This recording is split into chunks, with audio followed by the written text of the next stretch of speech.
ದೀಪಾವಳಿ ಹಬ್ಬದ ಸಂದರ್ಭದಲ್ಲಿಯೂ ತೈಲ ಬೆಲೆ ಜೊತೆಗೆ ಅಡುಗೆ ಅನಿಲದ ದರವನ್ನು ಮತ್ತೆ ಏರಿಸುತ್ತಿರುವುದನ್ನು ಉಡುಪಿ ಬ್ಲಾಕ್ ಕಾಂಗ್ರೆಸ್ ಅಧ್ಯಕ್ಷ ರಮೇಶ್ ಕಾಂಚನ್ ತೀವ್ರವಾಗಿ ಖಂಡಿಸಿದ್ದಾರೆ.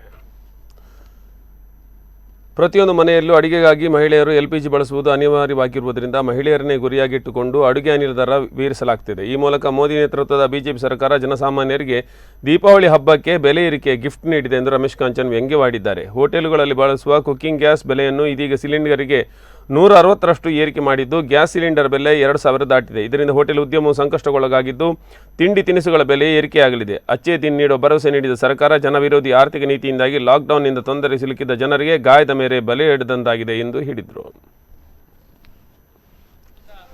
ಬಹಳಷ್ಟು ನಮ್ಮ ಜಿಲ್ಲೆಯ, ನಮ್ಮ ರಾಜ್ಯದ ಮತ್ತು ನಮ್ಮ ದೇಶದ ಜನರು ಕಂಗೆಟ್ಟು ಹೋಗಿದ್ದಾರೆ.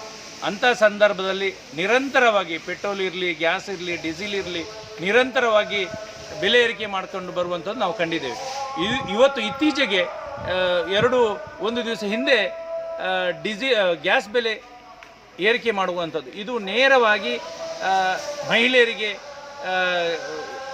ಮಹಿಳೆಯರನ್ನು ಟಾರ್ಗೆಟ್ ಮಾಡಿದಾಗೆ ಅಂತ ಹೇಳಲಿಕ್ಕೆ ಬಯಸ್ತೇನೆ. ಅಷ್ಟು ಮಾತ್ರ ಅಲ್ಲ, ಈ ಒಂದು ಕಷ್ಟ ಕಾಲದಲ್ಲಿ